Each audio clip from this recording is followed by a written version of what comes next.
বাইজিৎ কোথায়? ও তো পলাই গেছে, ফোন টোন সব বন্ধ। ব্যস্ত নগর জীবন, অগণিত মানুষের ভিড়ে প্রতিদিন ছুটে চলে জীবিকার গল্প।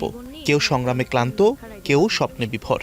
আর সেই শহরের পথঘাটে নিজের মতো করে টিকে থাকার লড়াই চালিয়ে যায় অটোরিকশা চালক বায়েজিৎ। গিয়াসউদ্দিন সেলিম পরিচালিত চরকির ফ্ল্যাশ ফিকশন পথের পেঁচালে এমন এক চরিত্রেই দেখা গেছে ইয়াশ রোহানকে।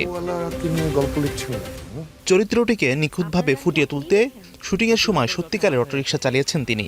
ধানমন্ডির বিভিন্ন লোকেশনে শুটিং চলাকালে অটোরিকশা চালানোর অভিজ্ঞতা এতটাই উপভোগ করছিলেন ইয়াশ যে এক লোকেশন থেকে আরেক লোকেশনে যাওয়ার সময় চালকের আসন ছাড়তেই চাইছিলেন না। গিয়াসউদ্দিন সেলিম আমার মেন্টর, গিয়াসউদ্দিন সেলিম আমার ওস্তাদ।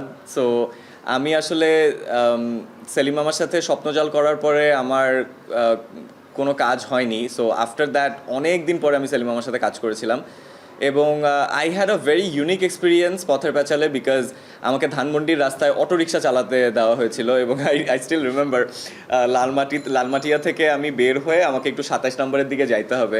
তো আমাকে বলছিল যে চালক সেই চালায় নিয়ে যাক, বাট আমার এত মজা লাগছিল অটোরিকশা চালাতে, আমি বলছি না আমি নিয়ে যাই। 6 মে মুক্তি পেয়েছে পথের পেঁচাল। এদিকে নতুন কাজ নিয়েও ব্যস্ত সময় পার করছেন ইয়াশ রোহান। আসন্ন ঈদে আবারও অভিনেত্রী তটিনীর সঙ্গে জুটি বেঁধে দর্শকের সামনে হাজির হবেন তিনি। আমি অন্য একটা কাজে অনেকদিন ব্যস্ত ছিলাম দেখে আমার খুব একটা বেশি নাটক করা হয়নি, যার কারণে আমাদের একসাথে কাজ করা হয়েছে কম। বাট সামনে আমাদের এইবার ঈদে কাজ আসবে। চরিত্রের ভেতরে ঢুকে সেটিকে বাস্তব করে তোলার চেষ্টাই একজন অভিনেতার সবচেয়ে বড় প্রস্তুতি। আর সেই প্রস্তুতির গল্পেই এবার নতুনভাবে আলোচনায় ইয়াশ রোহান। Mazharul Tamim, Star entertainment.